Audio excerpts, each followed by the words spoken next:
Good morning and Jai Hind, dear students. Children, today we are going to start the new chapter, that is biodiversity and its conservation. That is the second chapter, in fact, of ecology. We have seen the ecology, the branch of science of the interrelationship between the organisms and their habitat. That is its surrounding, in fact. We have seen ecosystem, that is the interrelationship between abiotic and biotic components of a particular ecosystem, particular habitat. In fact, we have seen various kind of ecosystem such as terrestrial and aquatic. In terrestrial ecosystem, we have seen the grassland, the forest, the desert. We have seen the food chains, food web, and made different kind of ecological pyramids, pyramid of biomass, pyramid of number, pyramid of energy. Children, in the last chapter, when we were discussing the population ecology, we have seen the population interaction, very important topic for your board exam. Then population size, population density, factor affecting the population density. We have seen the natality, mortality, immigration, immigration, and various kind of population interaction. Commensalism, amensalism, mutualism, parasitism, okay, children, and predation, so, and competition. We have seen all the kind of population interaction also. And in the last class, we have just made two kind of models, which are said to be as population growth model, children. And in population growth model, we have seen that two kind of growth models, which are exponential and logistic. In exponential, we have seen the J curve, whereas where the in J curve where the resources are unlimited. But in the logistic growth model, we have seen the sigmoid curve, that is due to the limited resources, in fact, S curve, or you can say sigmoid curve. And now we are going to start another very interesting topic of ecology, in fact, that is biodiversity and its conservation. Biodiversity, listen very carefully children. Biodiversity, हम लोग इस chapter में biodiversity, levels of types of biodiversity, values, क्या उनकी values हैं, क्या hot spots हैं, criteria है इनकी, क्या हॉट स्पॉट्स के, क्या बायोडाइवर्सिटी के साथ में थ्रेट है, और कुछ सबसे इंपॉर्टेंट बात है बच्चों इस चैप्टर में हमें दो कॉर्नर्स पे फोकस करना है. One is how should we conserve biodiversity, and another is why should we conserve biodiversity. NCERT में अगर आप देखेंगे तो दो हेडिंग्स करके पूरे चैप्टर्स को बांटा हुआ है, बहुत अच्छे ढंग से उसमें आपको देखने के बाद और ज्यादा हेल्प मिलेगा.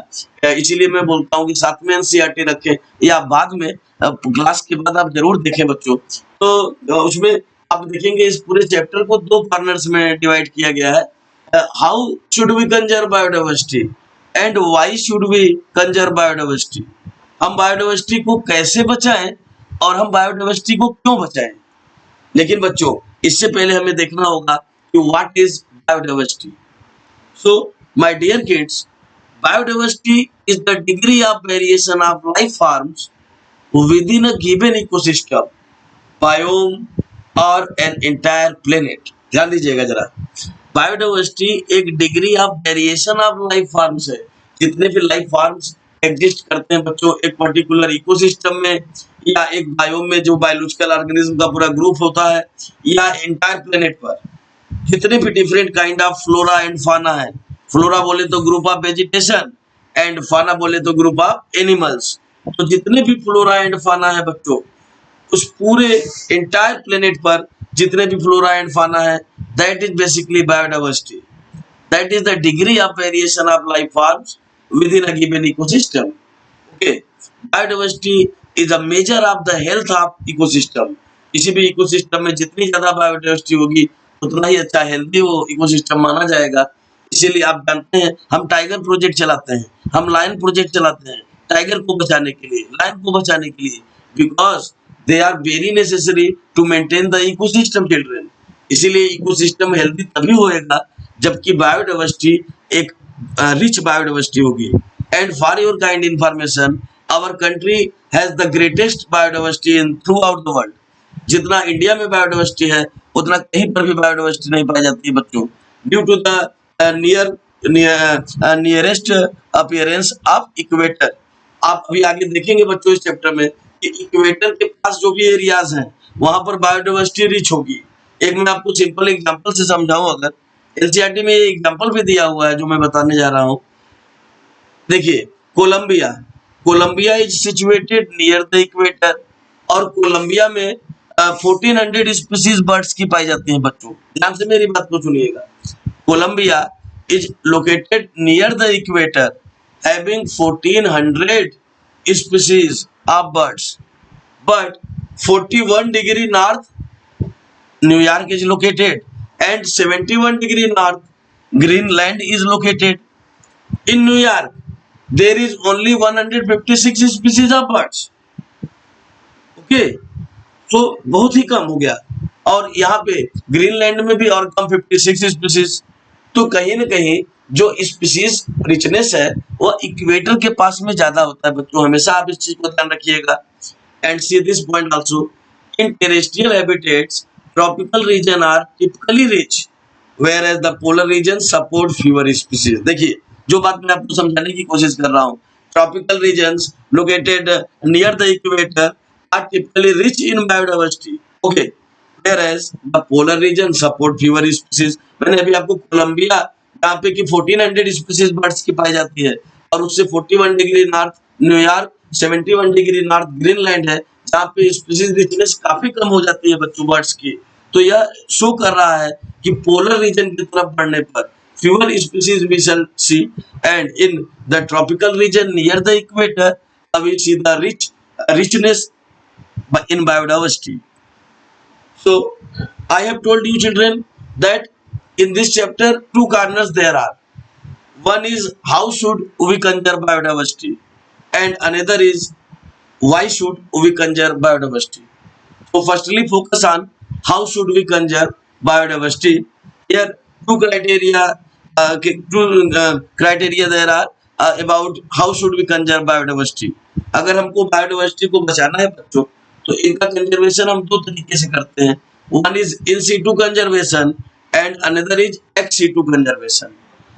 नाम से ही आपको पता चल रहा होगा, in situ that is on site, ध्यान दीजिएगा जरा, in situ it means on site, यानी कि हम पर्टिकुलर साइट पे जहां पे कि वाइल्ड लाइफ को या बायोडाइवर्सिटी को कंजर्व करना है उस पर्टिकुलर साइट को ही प्रोहिबिटेड कर देते हैं, मैनकाइंड की एक्टिविटी से रोक देते हैं। National parks, sanctuaries, biosphere reserves, reserve and protected forest, ये सब बना देते हैं, तो उसको बोलते हैं इन situ conservation.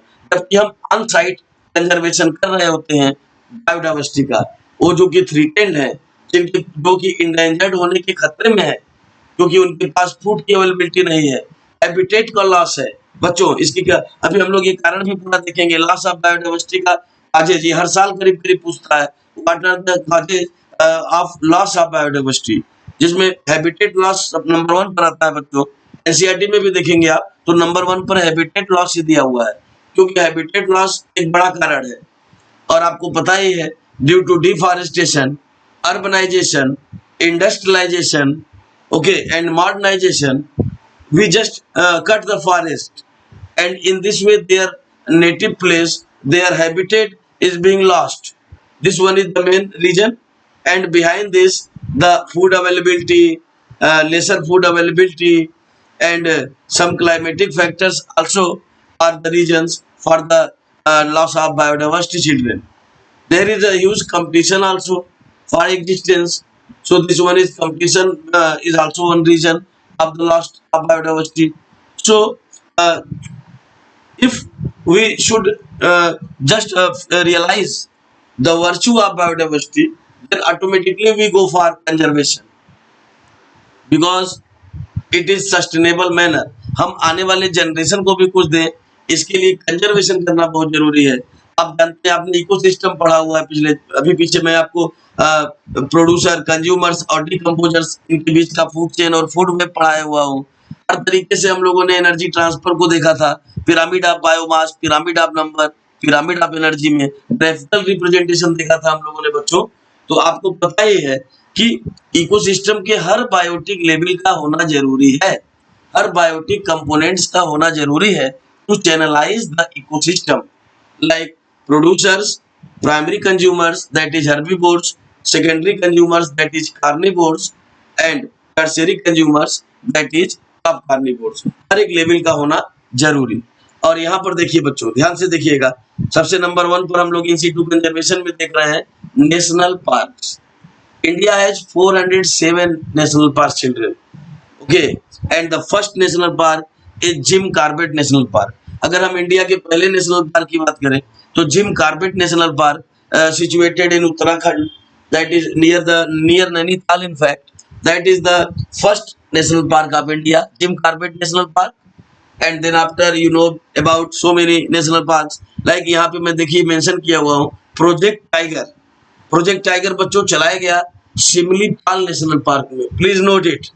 Project tiger was started by running prime minister Shrimati Indira Gandhi in 1972-3। Okay, in 1972-73 Shrimati Indira Gandhi started the project tiger because at that time tiger the species of tiger just reached on the edge of extinction. That's why Project Tiger was being started and Shimli-Pal National Park. Please note it. Shimli-Pal National Park को चुना गया बच्चों इसके लिए, that is situated in Odisha. Odisha में located है Similipal national park, उसके लिए चुना गया। और यहाँ पर आप देखते जाइए। सेकंड देखिए प्रोजेक्ट एलिफेंट। हम प्रोजेक्ट एलिफेंट चलाते हैं, सेफ कैंपेन चलाते हैं, project elephant. Okay, it was started in Periyar National Park, Kerala. Please note it.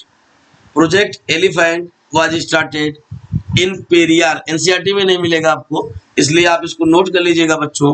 Project tiger, क्योंकि आप कंजर्वेशन पढ़ रहे हैं, कंजर्वेशन के लिए ही टाइगर्स की दयनीय स्थिति को देखते हुए आपको मालूम होना चाहिए कि 72-3 के पहले हमारे देश का नेशनल एनिमल लायन था, but running prime minister Shrimati Indira Gandhi declared tiger as a national animal and started tiger project. And for this great project, Shimli-Pal National Park was being selected. Similarly, for project Elephant, Periyar National Park was selected in Kerala. कुछ और भी इस तरीके के national project चलाए गए, आप उसको नोट कर लीजिए बच्चों। Like lion project, Asiatic lion को प्रोटेक्ट करने के लिए और अन्य जो लायन की स्पीशीज हैं उनको प्रोटेक्ट करने के लिए लायन प्रोजेक्ट चलाया गया बच्चों। Basically lion project was started in Gir National Park. ध्यान से सुनिएगा, lion project was started in Gir National Park. Okay, and Gir National Park is situated at Gujarat. In fact Gujarat, वह गुजरात में है गिर नेशनल पार्क, और जो है वहां पर चलाया गया एशियाटिक लायन। आप जानते हैं एशियाटिक लायन पूरी दुनिया में केवल गिर नेशनल पार्क में पाया जाता है बच्चों, situated at Gujarat, that is Babbar शेर। बब्बर शेर आप जानते हैं, बब्बर शेर 11th क्लास में आपने पढ़ा था डाइवर्सिटी इन लिविंग ऑर्गेनिज्म में, कि बब्बर शेर जो एशियाटिक लायन है वो केवल गिर नेशनल पार्क में पाया जाता है, और जो है वहां पर लायन प्रोजेक्ट चलाया गया।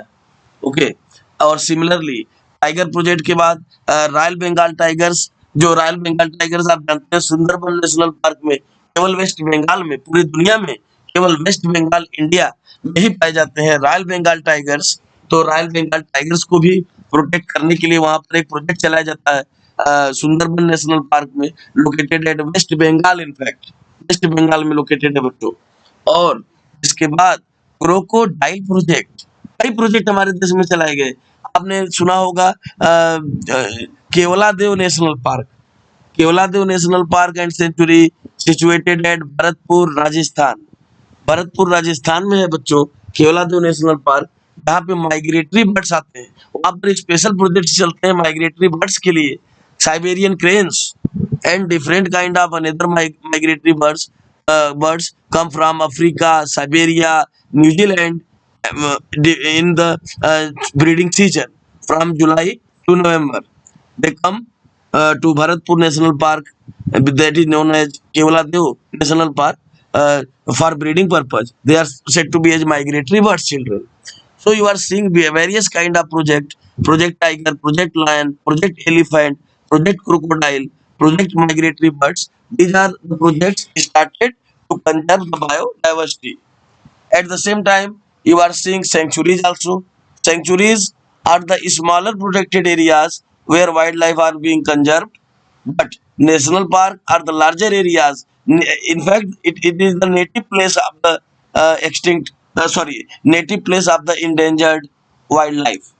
और ये एक्सटिंक्ट ना हो, इसलिए हम ये प्रोजेक्ट चलाते हैं, क्योंकि इकोसिस्टम का हर एक लेवल होना जरूरी है, तभी इकोसिस्टम चैनलाइज हो पाएगा। तो आप देख रहे हैं बच्चों, how should we conserve biodiversity, और इसमें हम लोग पहला तरीका पढ़ा हम लोगों ने, that is in situ conservation, that is on site conservation. Conserving, यहाँ देखिए, conserving the animals and plants in their natural habitat. अगर एनिमल्स और प्लांट्स को उनके नेचुरल हैबिटेट में हम कंजर्व कर रहे हैं बच्चों, तब उस कंजर्वेशन को कहा जाएगा इन सीटू कंजर्वेशन। ओके, और इसके एग्जांपल्स हम लोगों ने देखिए, नेशनल पार्क्स के रूप में sanctuaries, biosphere reserves, reserved and protected forests, like, और जो इसमें प्रोजेक्ट्स चलाए गए, we have discussed about Project Tiger, Project Lion, Project Crocodile, Project Elephant. ध्यान दीजिएगा, पेरियार नेशनल पार्क केरला, यहाँ पर प्रोजेक्ट एलिफेंट चलाया गया था बच्चों। ये सब क्वेश्चन कंपटीशन में भी पूछे जाते हैं। और अब दूसरी टाइप का कंजर्वेशन हम लोग देखेंगे बच्चों, that is ex situ conservation. Ex means बाहर, जाहिर सी बात है, ये ऑफ साइट हो जाएगा। ऑफ साइट जब कि हम पर्टिकुलर वाइल्ड लाइफ को कंजर्व कर रहे होते हैं मैन मेड सेटअप में। अब यहाँ पे लाइक जू, बेस्ट एग्जांपल इज जू। Okay, zoological parks, botanical gardens, germ plas where the collection of variability takes place, at seed banks where various kind of seed are being kept. Okay, so seed banks, germ plas, और इसके बाद जो main है botanical gardens and zoological parks, that is जू in fact. तो यहाँ पे हम जो थ्रेटेंड वाइल्ड लाइफ है उसको taken out from there natural habitat, उनके नेचुरल हैबिटेट से हम बाहर लेकर आते हैं और मैन मेड सेटअप में, आर्टिफिशियल सेटअप में हम उनको कंजर्व कर रहे होते हैं बच्चों, और इस तरीके का एटमॉस्फेयर प्रोवाइड करते हैं कि वो ब्रीडिंग कर सकें, उनके लिए फीडिंग की व्यवस्था करते हैं। तो that is ex situ conservation. Okay, botanical gardens, you are seeing children, botanical gardens are the gardens where rarest plant species are being conserved in living state in fact। तो botanical gardens में like Cycas revoluta, जो कि botanical gardens में, अब अगर botanical gardens की ranking की बात करें बच्चों, तो हमारे देश में नंबर 1 रैंक पर है National Botanical Garden situated at Kolkata, West Bengal in fact, and second rank is FRI, Forest Research Institute, that is located at Dehradun, and third rank in fact, that is NBRI, national botanical research institute, situated at Lucknow, Uttar Pradesh.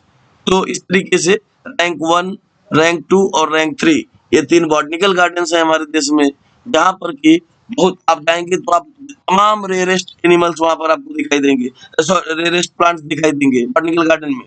Rarest plants like ficus krishnae, ficus की अन्य varieties, जो in fact यहाँ पर botanical garden में जो plants हैं, endangered plants हैं, जो एक्सटिंक्शन के एज पर हैं, उनको प्रिजर्व किया जाता है their living state, in their living state.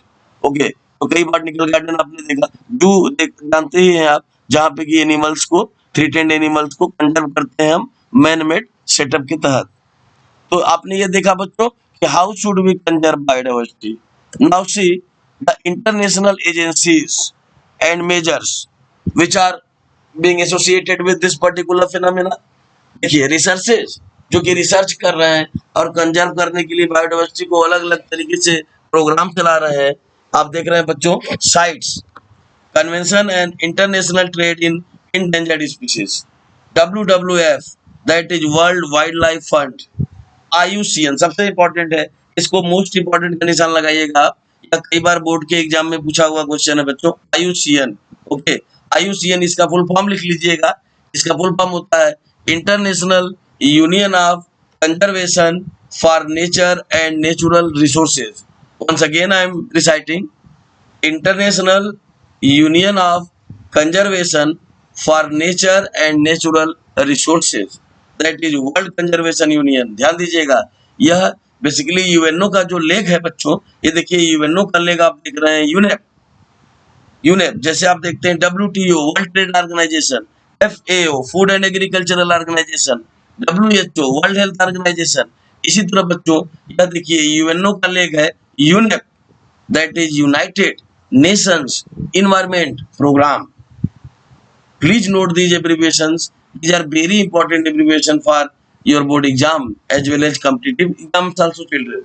तो IUCN तो बहुत ही अधिक इम्पोर्टेंट है, international union of conservation for nature and natural resources, और UNEP that is the leg of UNO in fact, that is United Nations environmental program और environment program. और इसी United Nations environmental programme के तहत ही बच्चों जो इसके सदस्य होते हैं उनके कैपिटल में मैप बनाया जाता है। ध्यान से मेरी बात को सुनिएगा, MAB MAB that is Man and Biosphere Programme. जैसे हमारे देश का न्यू दिल्ली में तो मैन एंड बायोस्फीयर प्रोग्राम जो चलाया जाता है उसके तहत ZSI और BSI यानी जूलॉजिकल सर्वे ऑफ इंडिया और बॉटनिकल सर्वे ऑफ इंडिया क्रमशः एनिमल्स यानी फ्लोरा और प्लांट्स यानी कि एनिमल्स यानी कि फाना और प्लांट्स यानी कि फ्लोरा, दोनों के कैलकुलेशंस को देखते हैं, दोनों के प्रेजेंट स्थिति को देखते हैं कि कौन से वल्नरेबल हैं और कौन से इंडेंजर्ड हैं। और इस हिसाब से बच्चों दो बुक तैयार किया गया है which are said to be as red data book and green data book. In red data book, basically red data book contains the name of endangered species as well as extinct species, जो एक species extinct हो चुके हैं which are on the edge of extinction, but the green data book contains the name of the vulnerable species in fact, तो अभी vulnerable है, अभी extinction की एज पर नहीं है in fact। तो आपने यहाँ पर IUCN और यूनेप को भी अब तक नोट कर लिया होगा बच्चों। तो ये देखिए अब हम लोग दूसरे क्राइटेरिया की बात करने जा रहे हैं कि why should we conserve biodiversity. ध्यान दीजिएगा जरा, अभी तक हम बात करते थे how should we conserve biodiversity की, why should we conserve biodiversity. तो यहाँ पर बेसिकली हम लोग दो यूटिलिटेरियन की बात करते हैं। एनसीईआरटी में अगर आप देखेंगे वहाँ दो यूटिलिटेरियन दिए हुए हैं, basically narrowly utilitarian and broadly utilitarian. तो देखिए पहले ये समझ लीजिए आप, यहाँ पर देखिए बायोलॉजिकल रिसोर्सेज हमें उससे मिल रहे हैं बायोडाइवर्सिटी के through, like food, fibres, medicine and would products etcetera, Honey, okay, gum, resin and another medicinal product, food products we are getting from forest and different type of biological resources. This is basically narrowly utilitarian children. इसको narrowly utilitarian कहा जाता है जब हम केवल अपने फायदे की बात में ये चीज सोचते हैं। और सेकेंडली इकोसिस्टम जो सर्विस कर रहा है दैट इज ब्रॉडली यूटिलिटेरियन। अगर ब्रॉडली यूटिलिटेरियन की बात करें तो देखिए decomposition of waste, you know very well that bacteria and fungi are the natural decomposers. They naturally decompose the dead complex and organic materials into inorganic materials by the process of decomposition. तो natural cleaner है बच्चों, natural scavengers है in fact. Second pollination, ecosystem के through आप जानते हैं 50% से ज्यादा जो हमारे मेन फूड ग्रेन है वो इंसेक्ट ही पॉलिनेट करते हैं। तो आप डिफरेंट काइंड के पॉलिनेशन भी देखा है आपने, वो इकोसिस्टम की ही सर्विस है, like entomophily insect pollination, chiropterophily bat pollination, myrmecophily ant pollination, malacophily snail pollination, anemophily wind pollination, okay, aquaphily और hydrophily that is water pollination. So children nature ecosystem in fact services to pollination also. These are the different carriers of pollen grains, okay, which are provided through ecosystem. Second, water purification. जब आप water purification की बात करते हैं, sewage treatment plant की बात करते हैं, तब वहां पर आप देखते हैं सेकेंडरी स्टेप में हम लोग रोल ऑफ माइक्रोब्स में हम लोगों ने देखा भी है कि सेकेंडरी ट्रीटमेंट के दौरान हम बैक्टीरिया और फंजाई के फ्लॉक्स को इंट्रोड्यूस करते हैं बच्चों, जो कि डेड कॉम्प्लेक्स ऑर्गेनिक मटेरियल को डिकम्पोज करते हैं। और बीओडी को रिड्यूस करते हैं। जब बीओडी सिग्निफिकेंटली रिड्यूस हो जाता है तो हम इफ्लुएंट को दूसरे चैम्बर में डालते हैं और फिर इसके बाद वहां पर इनाकुलम के रूप में थोड़ा थोड़ा माइक्रोबियल कल्चर लेके फर्स्ट वाले चैम्बर में भी हम डालते रहते हैं ताकि अगला डिग्रेडेशन भी चालू रहे, क्योंकि हमें पता है कि bacteria and fungi which are natural decomposers, that's why they are used in water purification also. Flood control, देखिए फ्लड कंट्रोल के लिए इंक्रीज सॉइल फर्टिलिटी, सबसे इंपॉर्टेंट तो soil fertility.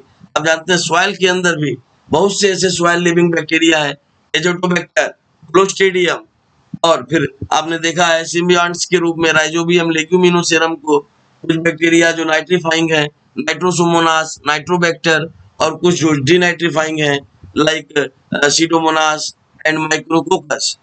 At the same time, children, when we were discussing role of microbes, we have seen the biofertilizers. Okay, the microbial agents, the biological agents which are being used as fertilizers are said to be as biofertilizers, like nostoc and enabena. In blue-green algae, children, we have seen nostoc and enabena, oscillatoria, and then we have seen the azolla also. These are the biofertilizer increasing the soil fertility. Rhizobium leguminosarum is the symbiont of the root nodules of the leguminous plant, and it fixes the atmospheric nitrogen in fact. So these are the ecosystem services, and finally they increase the soil fertility also, क्योंकि plants के litre जो होते हैं, fallen leaves और straw जो तिनके वगैरह, उनसे उन्हीं को डिकम्पोज करके अर्थवर्म भी और बैक्टीरिया फंजाई तो अलग ही सॉइल की फर्टिलिटी को इंक्रीज कर रहे होते हैं बच्चों। सोशल एंड स्पिरिचुअल बेनिफिट, जो तीसरी बात है, देखिए कल्चरल एंड एस्थेटिक वैल्यूज, ये सब ब्रॉडली यूटिलिटेरियन की बात है। रिक्रिएशन एंड टूरिज्म, रिक्रिएशन और टूरिज्म के लिए भी आप जानते हैं बायोडाइवर्सिटी अगर है, नेशनल पार्क्स, जूज, ये हमारे इकोनॉमी के भी एक साधन है, हमारे देश की एक इकोनॉमी भी इस पर टिकी हुई है, क्योंकि जो बॉटनिकल गार्डन्स हैं, जो जूज हैं, जो म्यूजियम्स हैं, वहाँ पर तमाम लोग जो है विजिट करने के लिए, टूरिज्म के लिए जाते हैं। So that is the place of recreation and tourism also. Cultural and aesthetic value तो you are saying, but these are the places for recreation and tourism also. So my dear kids, biological resources, fiber, food, medicine, wood products, honey, gum, resin, okay, timber. So this is the narrowly utilitarian. आपको पता होना चाहिए कि more than 25%, sorry, more than 25% of the medicine sold in the market, medical market, are made up of plants only. आपको पता होना चाहिए कि बस जितने भी सोल्ड मेडिसिन है बच्चों, 25% उसका केवल प्लांट से बने हुए हैं। Similarly Amazon forest, if we talk about the Amazon forest, then it gives the oxygen of the 20% of the total oxygen of the earth atmosphere. Earth atmosphere पे जो टोटल ऑक्सीजन है दैट इज 21%, उसका 20% केवल Amazon forest देता है बच्चों। तो आप सोच सकते हैं कि बायोडाइवर्सिटी कितना सिग्निफिकेंट रोल प्ले कर रहा होता है हमारे इकोसिस्टम को बैलेंस करने में और हमारी लाइफ को प्रोलॉन्ग करने के लिए, हमें aesthetic value, cultural value provide करने के लिए। And I have told you that recreation and tourism, it is the place for recreation and tourism also. And if we talk about the broadly utilitarian, then we see that biodiversity just provide flood control, increases soil fertility. Same times we have seen this organization also, WWF, IUCN, UNEP and CITES. I have told you that UNEP is the side leg of UNO, so please note the abbreviation. These are very important. And then these points that why should we conserve biodiversity, हम biodiversity को क्यों conserve करें, इसको, इस topic को भी जरूर note करना है बच्चों आपको। And tomorrow we shall, today now time is over children, in the next class I promise you that we shall elaborate these both the topics, that how should we conserve biodiversity and why should we conserve biodiversity. Thank you very much.